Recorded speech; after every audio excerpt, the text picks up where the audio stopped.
작년에 김종수 열사 편견이 구록 1989가 나왔습니다. 이제 작년에 이제 출판 기념회를 했어야 되는데 코로나로 인해서 좀 출판 기념회를 좀 못하고 올해로 좀 왔습니다. 올해 봄에 이제 김도환 선배님이 이제 물빛마을 출간을 했습니다. 그래서 두 분을 모시고 함께 오늘 출판 기념회를 하는 그런 좀 자리를 좀 마련을 했고요. 10월 29일 이태원 참사로 희생당하신 158분을 추모합니다. 지난 10월 파리바게트 평택 공장에서 산재로 돌아가신 청년 노동자를 비롯해서 산재로 사망하신 노동자들을 기억하면서 안전한 일터 안전한 나라를 만들겠다는 다짐을 해봅니다. 또한 노동해방 사회를 위해 산하에 가신 김종수 열사, 박영진 열사 등 수많은 열사분들을 생각하면서 열사분들이 염원했던 노동해방의 새 사회를 만들겠다라는 결의를 담아서 일동묵념.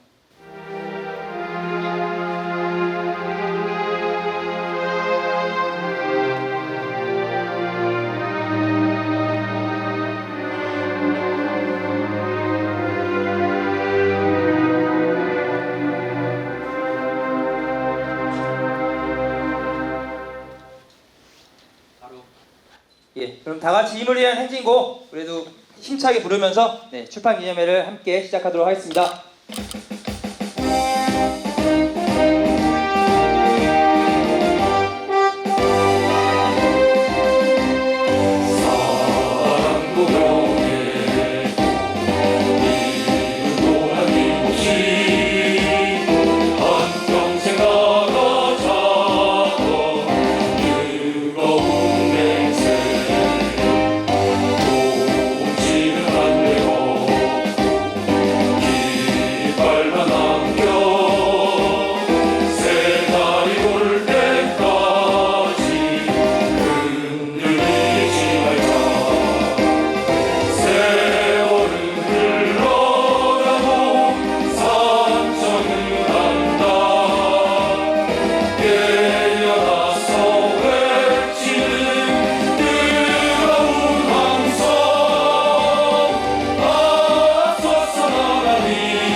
모두 자리에 앉아주십시오.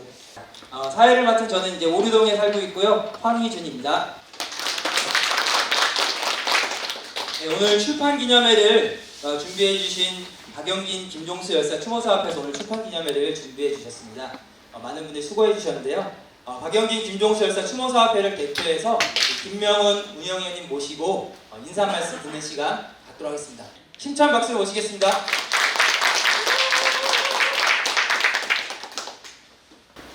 반갑습니다. 그리고 고맙습니다. 며칠 동안 저희가 집회는 부진장 많이 해봤었잖아요. 그런데 잘 때, 그 다음에 아침에 일어났을 때 정말 김종수 열사죠. 김종수 열사한테 미안한 마음이 계속 점점 커져가더라고요.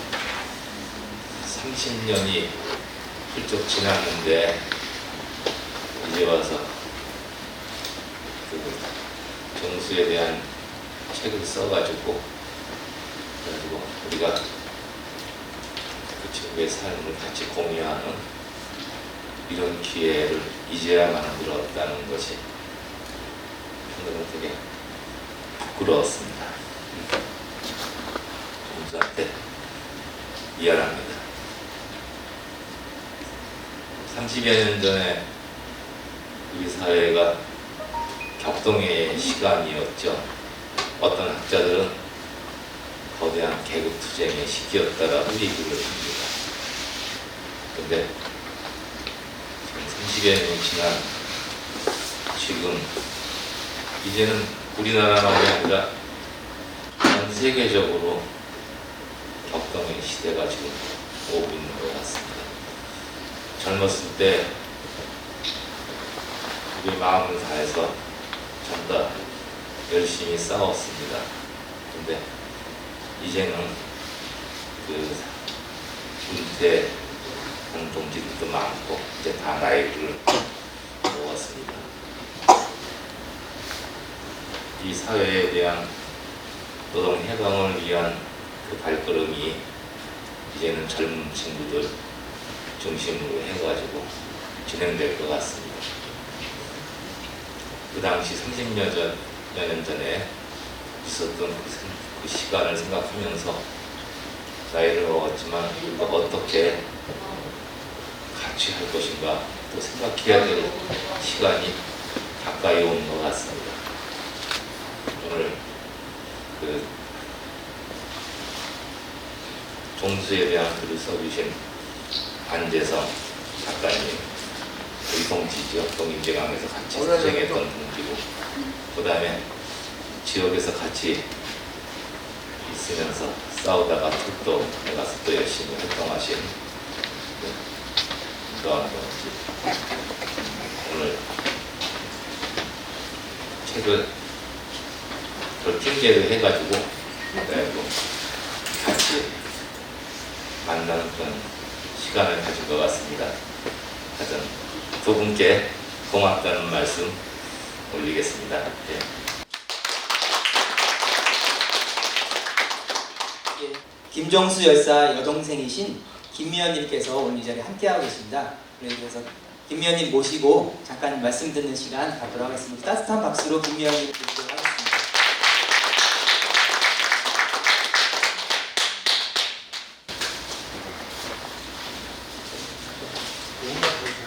네, 지금 저는 이제 김종수 열사님 두 번째 여동생이고요. 그 어머니는 지금 장수에 살고 계세요. 안재성 작가님 작년 여름이랑 또 한두 번 그 인터뷰 하면서 만나뵙고요.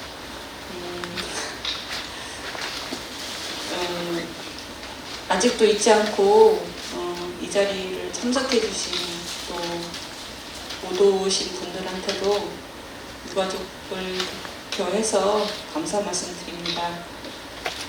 그리고 책에도 남겼는데 오빠의 그 뜻을 이어받아가지고 참여하거나 활동하지 못한 점에 대해서 죄책감 내지는 부채감이 가족들이 다 있어요. 부족한 점은 많이 양해해 주시고요. 그다음에 또 청년들 특히 노동자들이 행복하게 잘 살 수 있는 그런 세상이 왔으면 하고 저도 바라봅니다. 이 자리에 오신 여러분들과 추모사협회에 애써주신 분들 그리고 작가님께 감사드립니다. 네, 감사합니다. 다음으로 오늘 출판기념회 축하하기 위해서 많은 분들 오셨는데요. 철도노조에서도 많은 분들 오셨습니다. 철도노조에서 오신 분들을 좀 대표해서 김갑수님 모시고 축사 듣는 시간 갖도록 하겠습니다. 심찬 박수로 김갑수님 모시겠습니다.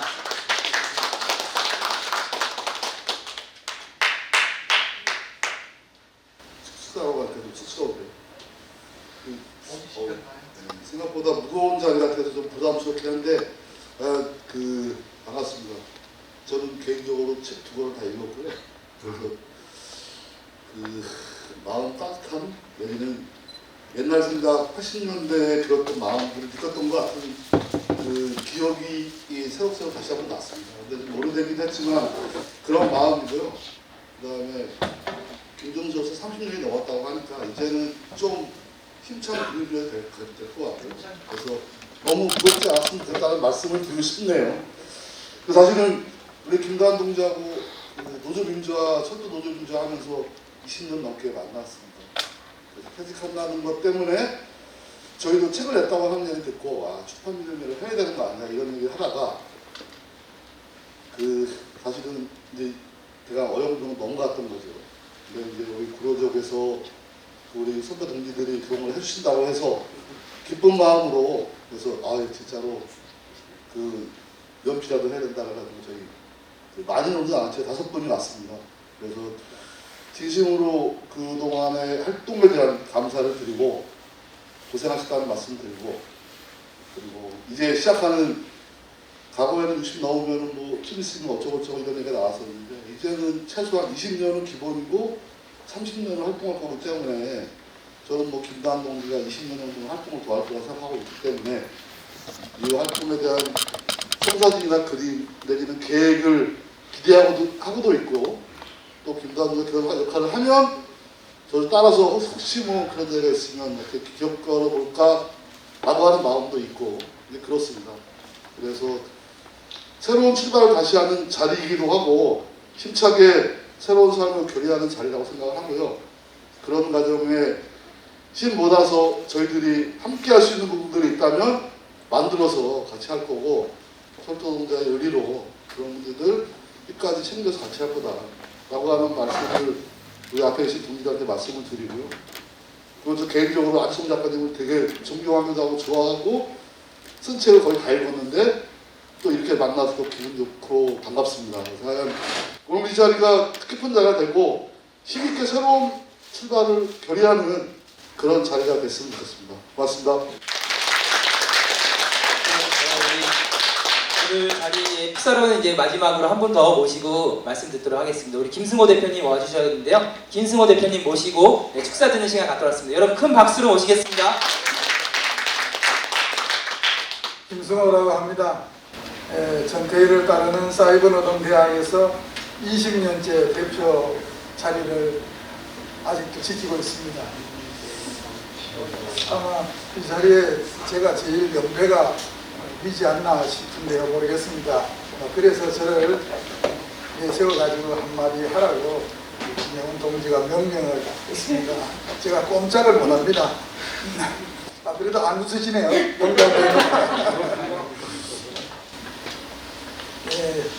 김정수 열사가 돌아가신 지가 30년이 넘었죠. 33년이죠. 오늘 또 우리 김도환 동지도 귀중한 책을 내서 같이 축하하는 자리입니다만 저한테는 죄송하지만 먼저 머리에 박히는 것이 김정수 열사 평전이 나왔다는 사실입니다. 89년은 아시는 분은 아시겠지만 그 해는 우리가 그해 1년은 저도 거의 집에 못 들어갔고 거의 한 해 동안 독점 자본과 독재 정권과 노동자가 전투를 한 해라고 제가 기억이 됩니다. 그 해 초에 맞지요. 울산에서 128일 투쟁하다가 막판에 공권력이 국회공군이 들어와서 울산 동부를 완전히 군대가 진압하듯이 대운명하듯이 진압했던 해입니다. 그 해는 그 투쟁으로 시작을 했죠. 제가 그 해 노동악법 철폐 및 임금인상 투쟁본 부총부 거기에 호출이 돼가지고 부본부장으로, 그래서 울산 동부 현장에 그 시간을 같이 보냈던 기억도 납니다. 그 해에 많은 열사들이 돌아가셨어요. 그에 김동수 열사를 비롯해서 대우조선에서 두 분의 아주 참 김동수 열사처럼 젊은 우리 동지가 조선소에서 회의에서 투신해서 돌아가시고 그때마다 제가 가서 조문했던 기억이 납니다. 33년이 됐는데요. 제가 약간 떨리네요. 그동안 우리가 뭘 얼마나 많이 해냈는가라고 하는 생각을 하면 부끄럽기 거지가 없습니다. 오늘 김정수 열사 평전을 제가 다는 읽어 못하고 앞에 부분하고 뒤에 부분 좀 읽었습니다만 정말 앞뒤만 짧게 읽어도 김정수 열사가 얼마나 가슴이 따뜻하고 그리고 동감하고 정말 우리 전태일 동지를 꼭 닮은 분이다 이런 생각이 들었습니다. 지금 세계사적인 오늘 또 낮에 범민연에 가서 이 주제 전 의장님하고 점심 같이 하고 이런저런 얘기를 많이 했습니다. 어느 누구보다 지금은 격변기입니다. 다시 얘기해서 세상을 한번 갈아엎을 만한 때가 되었다는 것입니다. 여기 나왔듯이 우리가 그때 전부 노동 해방을 외치고 머리띠 메고 출행했었는데 지금 그 깃발은 사실은 잘 보이지 않습니다. 저는 오늘 이 자리를 계기로 해서 우리들이 다시 한번 분발해서 노동 해방의 깃발을 들고 힘차게 전진해서 정말 승리하는 싸움을 한번 다짐하는 그런 자리가 됐으면 좋겠습니다. 뭐 인사말이 돼야 되나요? 뭔 말인지 모르겠는데 이상으로 마치겠습니다. 네, 감사합니다. 자, 그러면 이제 오늘의 주인공이시죠. 우리 안재성 작가님과 오늘은 김도환 작가님이라고 불러야 되겠죠. 우리 두 분을 힘찬 박수로 모시도록 하겠습니다. 앞으로 좀 모셔주시고요. 그 위에서 좀 앉아서 이야기 좀 나누도록 하겠습니다. 그 두 분이 쓰신 김종수 열사 평전과 물빛마을은 다 읽어보셨죠? 우리 김갑수 선배님께서는 다 읽으셨다고 하는데 혹시 안 읽으신 분 있으시면은 손 들라고 그러면 안 드실 것 같으니까 이 앞에서 구매할 수 있으니까 꼭 책을 구매해서 가셨으면 좋겠습니다. 예.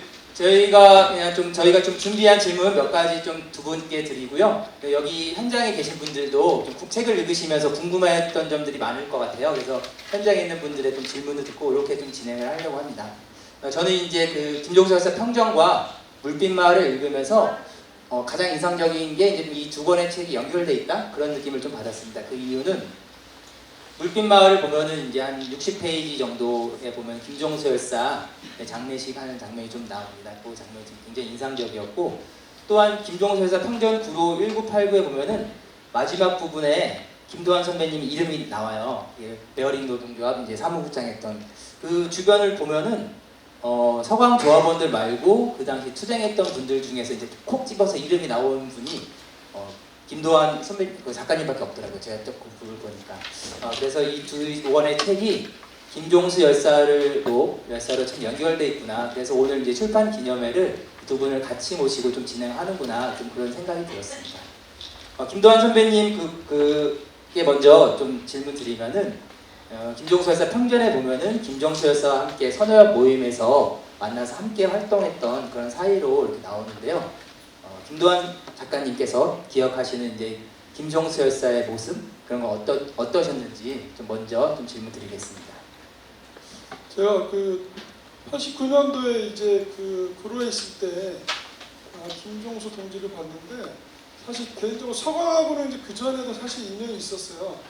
86년도에 서강 그 어영노조 민주화 투쟁을 했었는데 그때 5분이 해고되고 그분 중에 한 분이 여기 와 계시는데 그때 아마 이제 그 우리 저기 계신 분이 이제 그때 해고됐었는데 같이 만나서 좀 서로 도움을 줬으면 좋겠다 이런 제안들이 와가지고 저를 비롯해서 영진이하고 몇 살에 만났죠. 그래서 세네 차례 만나서 어쨌든 어영노조 상태를 좀 듣고 그리고 이제 그러고 나서 이제 제가 이제 구로에 상공단에 근무하면서 5월달에 이제 서강이 또 이제 그 어영노조 민주화 투쟁을 했었는데 그게 이제 본주가 부천인가 있어요. 이제 여기는 이제 지구여서 그러니까 노조를 새로 만드는 것보다 어영노조 민주화하는 게 더 힘들어요. 사실은 굉장히 힘듭니다.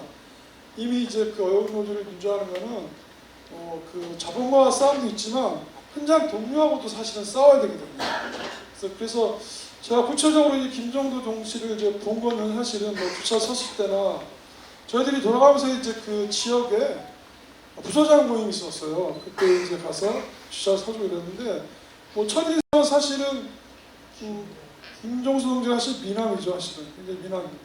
그때가 20대 중반이었는데 차분하고 좀 그런 인상이 많이 강했었는데 아마 혼자 그 많은 그 뭐 이런 아픔들을 아마 안고 있었던 것 같아요. 그런 인상이 강했습니다. 안재성 작가님께서는 그 평전에 그 김도환 작가님을 콕 찍어서 이렇게 딱 쓰신 이유가 있으실까요? 제가 책을 소리 들리나요? 네.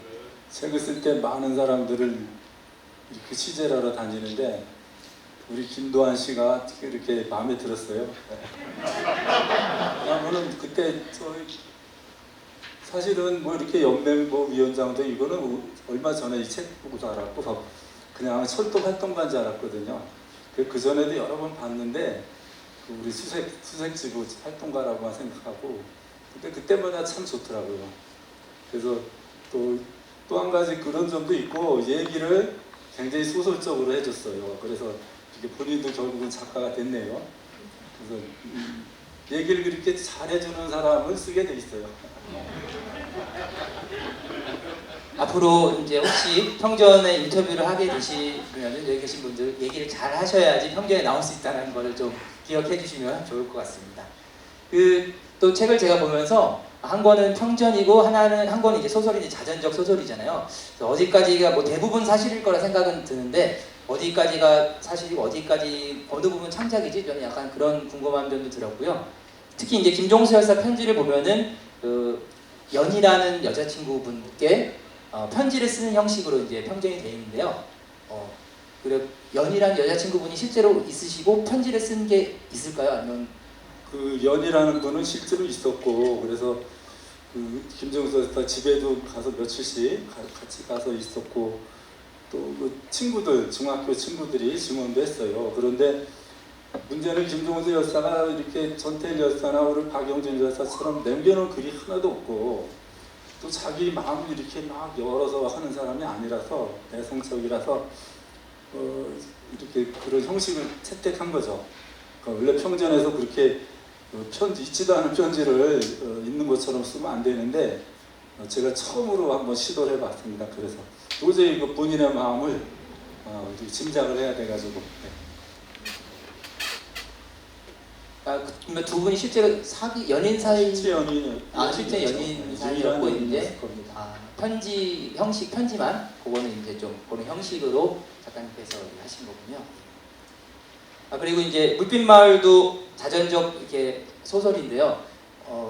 익숙한 이름들이 많이 좀 나오잖아요. 이제 아리봉 역을 이제 복리가 역으로 한다거나 여기 계신 김명훈 의장님 이제 명우로 나오는 것 같더라고요. 이제 좀 자전적 이제 소설인데요. 자신의 이제 이야기를 쓰는 데 있어서는 뭐 자서전을 쓰시는 분도 있고 뭐 수필을 쓴다거나 뭐 여러 가지 형식이 있는데 김도한 선배님께서는 이제 그런 이제 소설이라는 형식, 좀 자전적 소설이라는 형식을 좀 택하신 이유가 있으실까요? 사실은 이제 개인적으로 소설을 쓰고 싶었어요. 무식하면 용감하다고 그런 것 때문에 소설을 썼고 사실은 그 내용이 일반 노동자 삶의 얘기예요. 제 얘기도 있긴 하지만 사실 이게 60년대, 70년을 거치면서 박정희 정권이 사실은 뭐 이촌 향도에서 노동자들을 많이 이제 농촌을 피파시키면서 농촌에서 노동자들이 대거 도시로 오죠. 또 도시에 서민의 자녀나 빈민의 아이들이 노동자로 사실 공장 갑니다. 그런 시대적 배경이 있었기 때문에 아마 그런 노동자 일반적 삶이고 거기에 이제 구체적으로 제 얘기가 좀 들어갔긴 한데 60년대, 70년대로 살아왔던 노동자들의 삶이라고 저는 생각합니다. 저도 이제 뭐 글을 쓰고 싶으신 분 많으실 텐데요. 이렇게 소설은 용감해야 쓴다고 이렇게 하시니까 여러분도 용기를 내셔서 글을 쓰시고 이런 자리가 또 계신 분들도 마련할 수 있도록 그렇게 하면 좋을 것 같습니다. 두 분 모두 이제 박영진 열사랑 인연을 맺으신 걸로 알고 있습니다. 아까 그 소개 영상 할 때 김도한 선배님께서는 이제 같이 소모임을 하신 분이 이제 박영진 열사 소모임을 하셨다는 걸로 알고 있고요. 안재성 작가님께서는 같은 사업장에서 일을 하셨다고 알고 있습니다. 울빛마을에서는 박영진 열사가 이제 두산이라는 인물로 나오시는 걸 아실 거예요. 그래서 두 분이 좀 기억하시는 박영진 열사에 대해서 좀 말씀 부탁드리겠습니다. 먼저 작가님께서 안재성 작가님께서 먼저 말씀해 주실까요? 제가 여기 아까 와서 앉아서 이렇게 보다 보니까 박영진, 김종수 추모사업회인데요. 제가 89년도 처음으로 소설을 쓴 게 박영진을 주인공으로 했던 파업이었습니다. 그리고 이렇게 자작년에 김종수를 주인공으로 한 평전을 썼죠. 그리고 그 김종수 열사 얘기 쓰고 나서 지금까지 계속 놀고 있습니다. 그래서 저는 이제 제 인생에서 이제 박영진으로 시작해서 김정수로 끝났다. 이제 더 이상 책 쓰지 않고서 어디 경비로 취직할까 계속 고민하고 있었습니다. 이제 쓸 거는 다 쓴 것 같아서 뭐 심지어는 담배도 김정수 여사 끝나자마자 담배 끊었고서 지금도 안 피고 있습니다. 그 열사들 이렇게 김정수 여사, 박영진 여사 생각만 하면 그렇게 마음이 저리는데 김정수 여사는 내가 몰랐던 사람이지만 취재하는 과정에서 보면 정말 전태일 같고 박영진 같고 정말 똑같습니다. 그래서 그 마음 아팠던 기억들이 저한테도 하나의 상처처럼 남아있기 때문에 이제 그때 다시 담배 많이 폈다 이제 끊었고, 하여튼 그 정도로 이 열사들은 제가 탄광에서 또 절친했던 성환이라는 열사 있는데 성환이 열사도 그렇고 좀 열사들의 특징들이 있는 것 같습니다. 공통점 정말 이타적이고 뭐 그거 말하자면 너무 길 것 같습니다. 근데 책을 읽어보시면은 왜 전태일 열사나 왜 열사가 됐는지, 그리고 왜 저 같은 사람들은 열사가 안 되는지도 나오죠. 우리 같은 사람은 왜 열사가 되지 못할까? 왜 이 사람처럼 하지 못할까라는 자기 반성도 꼭 하게 됩니다. 물론 열사가 남으로 해가지고 좋은 뭐 굉장히 많은 상처와 많은 것을 그거를 또 남기죠. 그래서 저는 분신은 절대로 반대하지만 어쨌든 돌아가신 그 우리 열사들에 대한 그 애정과 존경심은 어떤 저의 인생이라고 봐도 될 것 같습니다. 말씀 부탁드리겠습니다. 그 85년도 이제 구동파 이후에 사실은 지역에 이제 이런저런 소모임들이 만들어지고 있는 시점에서 아마 7명 정도와 이제 영진이를 포함해서 저 이렇게 해서 7명 정도와 이제 의논했는데, 이제 뭐 사실은 그때 당시 이제 86년도에 지역 공동 인투를 한번 조직해보자 이렇게 해서 처음 만났는데, 박영진 동지는 사실은 굉장히 이제 내일이 이제 분신한 날이면 오늘 점심을 같이 먹었어요. 저한테 이제 박스를 한 박스를 이제 자료를 주고 그랬었는데, 그때는 사실 이제 그런 느낌을 못 받았습니다. 설마 분신까지 하겠냐 이런 느낌을 못 받았었는데, 어쨌든 굉장히 그 뭐 짧은 기간의 만남이었지만 20대 때 저한테는 굉장히 큰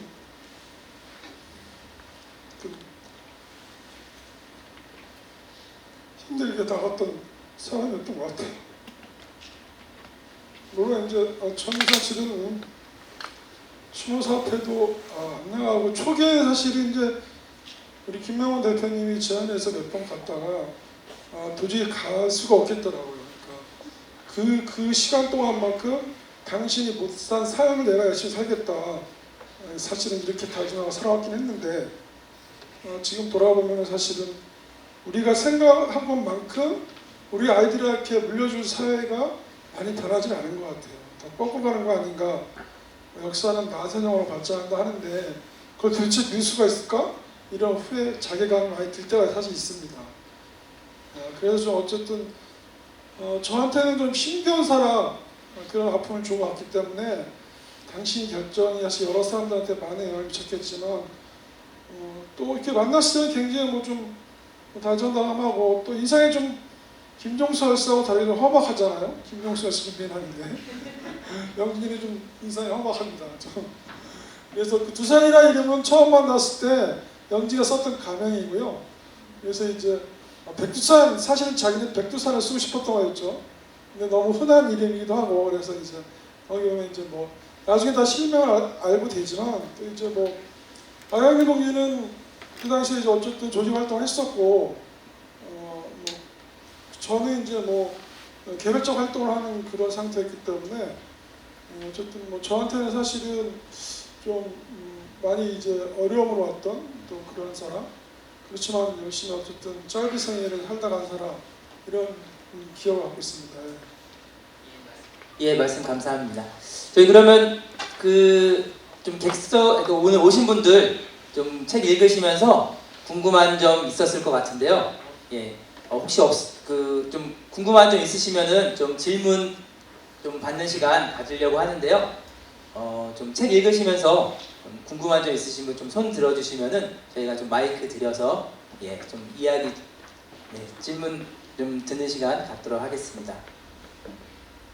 우리 두 권 책 읽으신 우리 김갑수 선배님께서 읽으시면서 궁금한 두 권의 책을 읽으셨다고 하니까 이제 아니 근데 뭐 김도환 선배가 쓴 나오는 이런 말 표현하면 다 있는데 여성 동지에 대한 얘기가 너무 많이 나오고 애인 잘났다고 하는 거다가 애인 얘기가 너무 많이 하는데 사실은 제가 보기에 다 뽀이는 것 같은데 굳이 그거를 강조해서 할 이유가 없었는데 그 문제를 너무 강조하는 것 같아서 도대체 뭐지? 우리가 아는 김도환은 그런 사람이 아닌데 이상하다 막 그런 생각을 많이 드는 제가 그 사실은 이제 우리가 이제 80년대, 70년대 노동자들 삶을 보면 저는 이제 고향이 서울이에요. 서울에서 이제 보통 초등학교 졸업하거나 중고등학교 졸업하고 공장을 합니다. 저는 초등학교 졸업하고 공장을 했는데 시골에서 이제 중학교나 고등학교 졸업하고 공장을 해요. 그럼 이 동지들이 굉장히 외롭습니다. 그래서 사실은 대부분 보면 사실혼 관계를 맺어요. 자기 어디 귀속감을 갖고 싶은 게 가정으로 이제 그걸 풀거든요. 그래서 사실 이제 제가 소설이니까 재밌게 좀 보는 사람이 재밌어야 되잖아요. 근데 사실은 거기 나온 여성 동지들은 뭐 저를 좋아하는 사람들이어서 썼습니다. 그리고 이제 그런 거는 사실은 어쨌든 뭐 제가 작가가 아니어서 좀 읽는 독자가 재밌게 했으면 좋겠다. 근데 이제 그거를 이제 제 후배 부인이 보더니 야 이거 연애 소설 아니냐 그랬다 그러더라고요. 저도 보면서 좀 궁금했던 게 이제 그렇게 쓰시면 사모님이 좀 뭐라고 하시거나 좀 기분 나빠하시거나 몰랐던 걸 알게 됐다 뭐 그런 얘기를 하시거나 그런 건 없으셨을까요? 원래 이제 제가 이거 책을 쓰게 된 이유는 제가 이제 살아오면서 뭐 어쨌든 그렇게 살아왔는데 우리 아이들한테 제가 어릴 때 아버님이 돌아가셔가지고 당신이 무슨 생각을 사는지 잘 모르겠어요. 들어보지 못해서.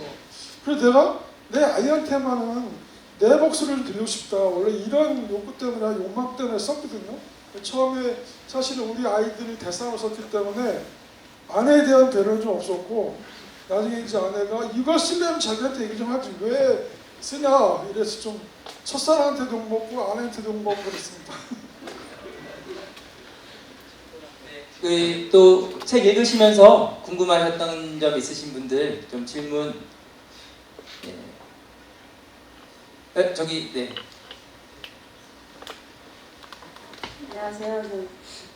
김도환 선배님한테 질문 드렸으니까 우리 안재선 선배님한테도 질문 드려야 공평할 것 같아서 사실은 많이 궁금한 것도 많은데 시간상 선배님 평전 쓰시면서 서강 친구들, 서강 조합원들 만나시면서 힘드셨다고 말씀 들었어요. 혹시 서강 조합원들 중에 기억나는 조합원 있으시면 평전을 노동자 평전 특히 쓸 때마다 거의 이렇게 항상 부딪히는 문제인데요. 그 평전의 주인공 우리 열사의 문제가 있다는 것이 아니고 그 조직에서 항상 특히 또 투쟁 과정에서 그 열사가 분신할 수밖에 없는 상황이 오잖아요. 그렇게 되는 것은 주변이 공동 책임으로 갖고 있다고요. 그리고 또 이제 분신하고 나서 그 뒤에 큰 싸움을 이제 이끌어가는 과정에서 또 갈등이 생기죠. 그래서 노동자 평전 쓸 때마다 어떤 경우는 그렇게 뭐 분신이 아니어도 마찬가지로 출판이 2년 이상 그냥 지체되기도 하고 서강 같은 경우도 김정수 열사의 문제 전혀 아니고 그게 아니라 그 구성원들 사이에 투쟁은 계속 해야 되는데 해낼 힘은 없고 그러니까 또 책임 맡은 사람은 너무 힘들고 그 과정에서 막 갈등은 자꾸 생기고 했던 것들이 또 뭐 하여튼 굉장히 복잡한 일이 많았죠. 그래서 다행히 이렇게 그 서강 조합원들이 지금 같이 아직 남아있는 만나는 조합원들이 그런 부분들을 서로 양해해서 그냥 이렇게 되도록 안 쓰고 뭐 사람 한 개인이나 한 조직이나 뭐 좋은 일 나쁜 일 좋은 마음 나쁜 마음 저 실수도 하고 다 하죠. 그거를 뭐하러 다 쓰겠습니까? 그래서 되도록이면 이렇게 좋은 얘기만 남기는 거죠. 그리고 난 그것이 틀렸다고 보지는 않거든요. 그 당연히 사람들이 모여있는데 논쟁하고 싸우죠. 그걸 뭐하러 다 쓰겠습니까?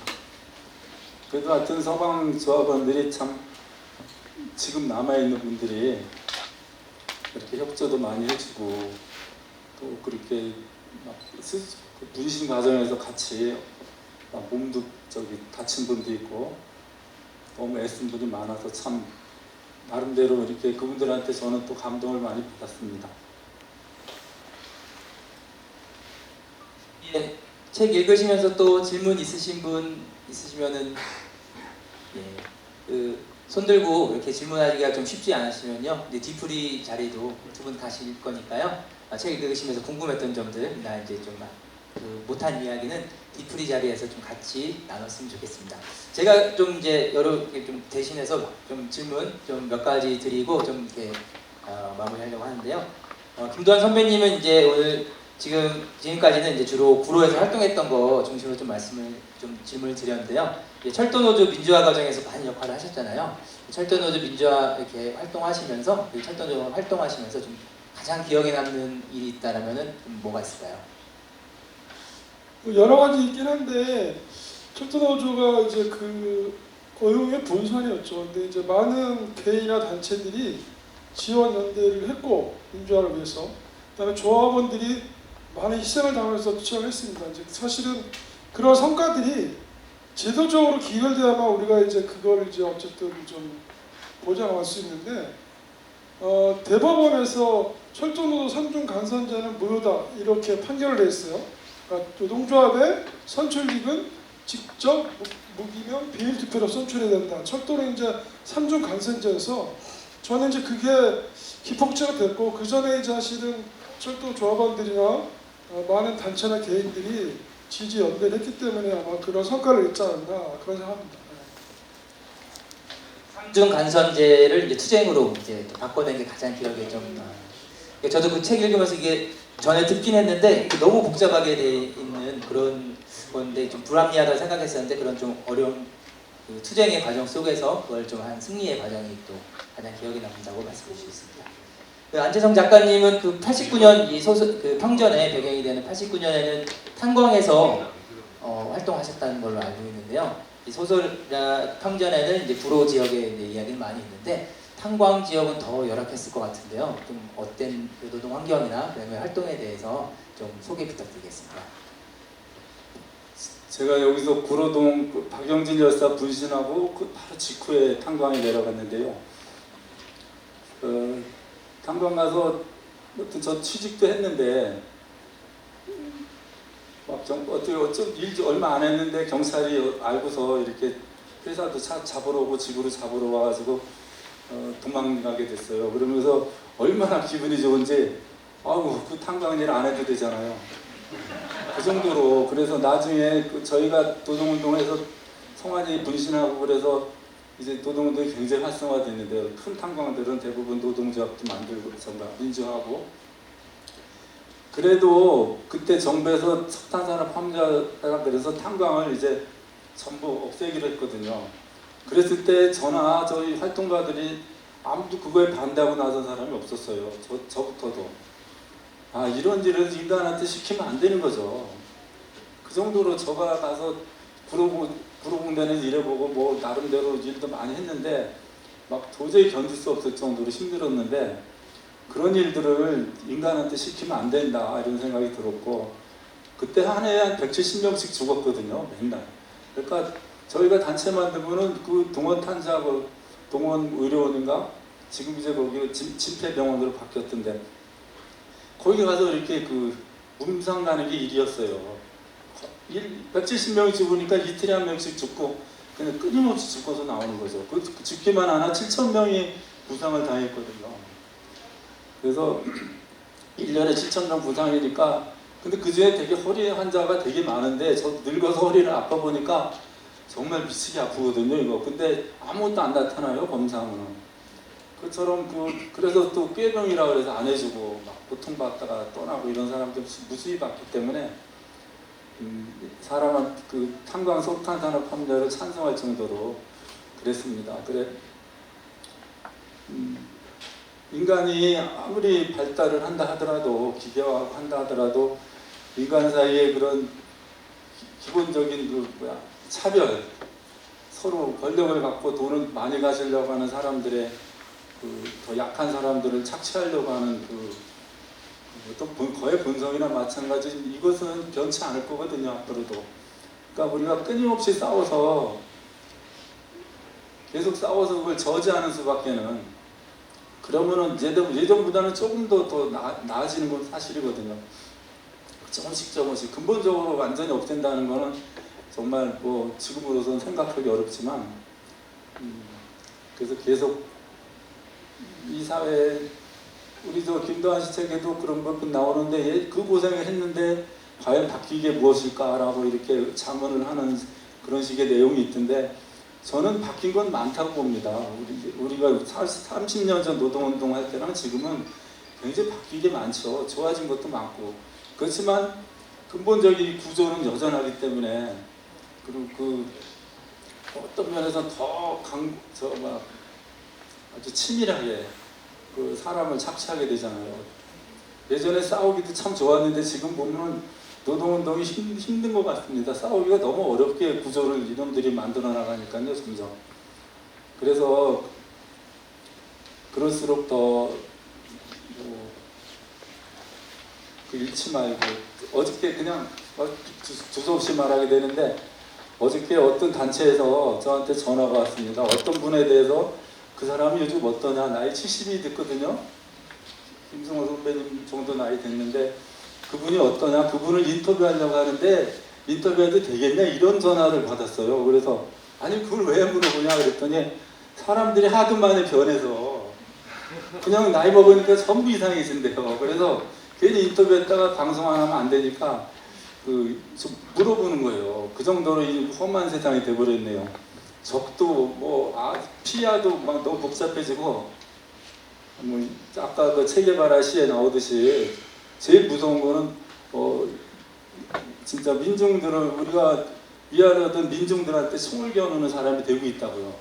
권위자가 돼가지고 나이는 먹고 권위자가 돼가지고 민중들을 오히려 겨냥하고 권력을 잡아가지고 또 민주당에 가서 또 그렇게 하고 그래서 그런 짓 안 하고 하여튼 정말 두서가 없네요. 이걸 준비하라고 답안을 미리 줬는데 도저히 이게 뭐 한두 마리로 할 수 있는 얘기가 아니라서 제가 기억도 못 하겠습니다. 그만하겠습니다.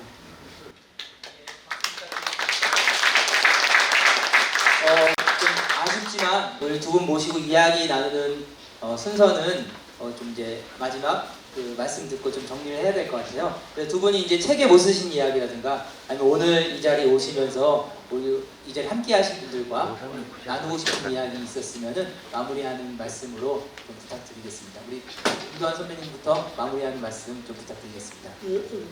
사실은 저는 개인적으로 이런 자리가 되게 좀 어색하거든요. 원래 이제 그 김명훈 대표님이 저한테 이제 두세 번을 계속 하자 이래가 못한다 이러다가 이제 하게 됐는데 출판 기념회를 우리 추모사업회 동지들 그리고 이제 오늘 실무 준비했던 동지들 그리고 함께 계시는 분들에게 감사 말씀드리고요. 저도 이제 뭐 이런 자리가 어색하긴 한데 또 이런 자리를 통해서 우리 그동안 못 봤던 동지들도 보니까 좀 기분은 좋습니다. 어쨌든 준비하시느라고 많이 고생하고요. 책이 많이 좀 팔려서 우리 추모사업회 재정에 좀 튼튼하게 채워주면 좋겠는데 어쩐지 모르겠습니다. 어쨌든 뭐 짧은 시간이지만 함께해서 고맙습니다. 저는 아까 박영진 여사 얘기를 해달라고 그랬는데 또 횡설수설하고 말았는데 그 영진이가 그 후에도 약간 한동안은 봤지만 이제 개인적으로 본 것은 구로 삼성당 입구에 있던 데서 이제 길가에서 만났습니다, 우연히. 그런데 추석 바로 전날쯤 됐을 거예요. 근데 나 이렇게 우연히 만났더니 그럼 왜 형이라고 막 그랬는데 왜 그랬는지 모르는데 하여튼 자기가 저 먹을 거 사주겠다고 옆에 라면집으로 그게 라면집이 있었거든요. 데려가서 라면하고 떡볶이를 막 사주더라고요. 그러고서 마이클에서 훔쳐온 거라고 그 펜서 샤프 펜서 그걸 한 개인가 두 개인가를 주고 그 다음에 5,000원을 줘요. 2만 원을 받았다는 거예요. 저기서 보너스로 2만 원 중에서 5,000원을 내가 그때 저는 직업이 없었고 또 저기 뭐야 애를 결혼해서 애를 둘이나 갖고 있었으니까 형 추석 때 뭐라도 애들한테 사다 주라면서 2만 원을 그 중에서 또 떼주더라고요. 바로 그런 마음씨죠. 성환이 얘기도 해도 성환이는 정말 그냥 친구여서 부쩍 그냥 친했었는데 박영진도 그랬지만 성환이도 그 모임을 하면은 탄광 노동자 모임을 하면 항상 지가 밥을 내요. 밥을 사요. 어느 팀에 가서 밥을 사고 온다고. 뭘 해도 자기가 돈을 내. 똑같이 돈 버는 건데요. 광부들인데. 그리고 위임을 만들어도 꼭 지가 돈 내서 하고. 꼭 전태일 여사가 그랬죠. 어디 바보의 모임만 하면 자기가 돈 낸다고. 그런 것에 대해서 전혀 아무 의식이 없어요. 그냥 당연히 그냥 먼저 낼 수 있으면 되는 거죠. 그 여사들의 마음, 전태일 여사나 성환이나 그 박영진이나 그렇게 마음이 어쩜 이렇게 똑같은지 모르겠어요. 그래서 우리가 그 마음처럼 그분들처럼 살지 못하더라도 그분들의 친구였었고 동지였던 그분들의 정말 욕되지는 않게 살아야 되겠다. 부끄럽지는 않게 살아야 되겠다. 이런 생각이 듭니다. 그래서 제가 그 써드리고 뭐 앞으로도 기회가 된다면 하여튼 그렇게 돌아가신 열사들에 대한 글은 계속 써볼 생각입니다. 이제 나이가 먹어서 누가 저한테 써달라는 사람도 없지만 그러려고 할 생각입니다. 그래서 우리도 그런 자세로 살았으면 좋겠습니다. 감사합니다. 이분께 따뜻한 박수 부탁드리겠습니다. 아쉽지만 일부 부분의 작가님들 모시고 이야기 나눈 순서는 이상으로 좀 정리하고 이 부분 제가 가장 중요한 순서를 빼먹었네요. 자, 홀담을 이렇게 준비하고요. 사진도 좀 같이 좀 사진 좀 찍으시고. 네. 자, 우리 큰 박수 부탁드리겠습니다.